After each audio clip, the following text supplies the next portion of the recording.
انت ممكن تيجي دلوقتي تتفاجئ تقول لي ايه ده؟ يعني مثلا في الشركات الكبرى مثلا ممكن واحد مثلا ايه نائب الرئيس او الفايس بريزيدنت مثلا بتاع التسويق يبقى ليه حكم مين مثلا اللي ماسك رئيس قطاع المشتريات مثلا؟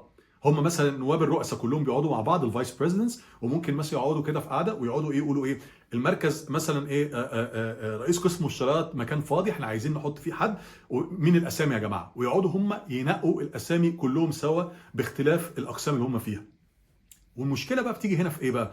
ان انت لو اسمك مثلا اترشح في قاعده من القعدات دي، وبعد ما ترشح في قاعده من القعدات دي كلها في مثلا ليتس سي في مثلا قائد او اتنين من الفايس بريزيدنتس دول او نواب الرئيس دول قال لك مين الشخص ده انا ما اعرفش عنه حاجه، دي هتبقى وحشه في حقك وهتبقى مشكله.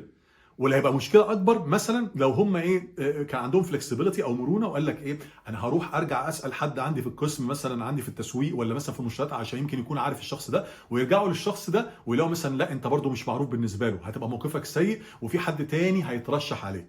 علشان كده مثلا انت ممكن تلاقي في نفس الشركه في ناس معروف كويس جدا ان الشخص ده عامل مجهود جامد وخرافي ويستحق مثلا هو يبقى مثلا في مرتبه عليا قوي اللي هي مثلا ايه رئيس القسم، بس فجاه بتلاقي مثلا حد تاني اخدها. حد تاني اخدها ليه؟ عشان خاطر هم بالحسابات دي بيفكروا مين اللي هيخش وسطنا، مين اللي هينفعنا كلنا كمنظومه، مش بس فكره المشتريات او التسويق، لا كمنظومه ككل.